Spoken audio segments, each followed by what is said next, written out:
Staff Sergeant James Gratian was deployed to Adolpha Air Base in July of 2018. He was part of a 5-man team responsible for clearing out a clogged sewage line.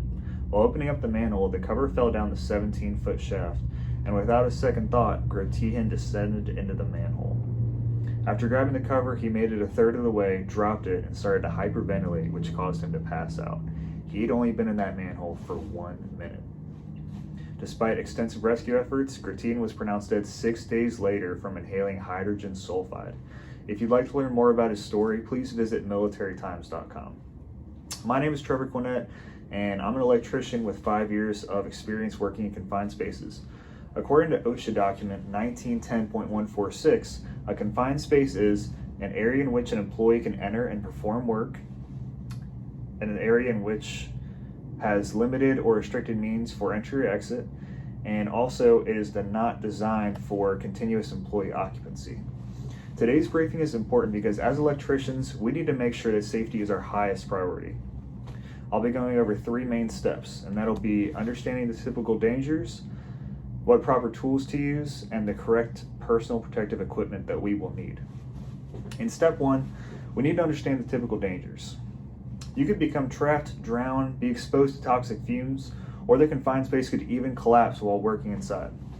To prevent this, you must always have a second person on standby at all times. Have a rescue plan, ensure your equipment is functioning before leaving the shop, and when inspecting the manhole, do a visual check for any large cracks. In step 2, we need to identify the proper tools that we'll need. While there are many different confined spaces, about 9 times out of 10, we'll be working in manholes. The most important tool that will always be on is a gas detector. As stated in Gratian's obituary, he passed out from inhaling hydrogen sulfide. This tool could have saved his life. Another great tool to help with continuous air ventilation is the use of a fan that will pull clean air into the space and push bad air out. In step 3, let's talk about personal protective equipment to don before entering. According to the Bureau of Labor Statistics, 1,030 people have died in confined spaces from 2011 to 2018. Most of these deaths were by neglecting to follow proper safety procedures and lack of PPE. When entering manholes, you must always wear a harness attached to a tripod at the top, hard hat, eye protection, and work gloves. A respirator is also recommended but not required if you have a fan and gas detector. I shared at the beginning of the speech Sergeant Gratian's obituary. He paid the ultimate price for his country. Confined spaces are very dangerous, but after this speech, I hope that you feel better prepared for the future. To conclude this brief, we went over 3 steps that are crucial when working in confined spaces.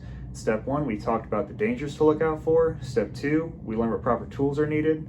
And step 3, we discussed what personal protective equipment to don. I hope you found this information helpful as you remain vigilant entering confined spaces.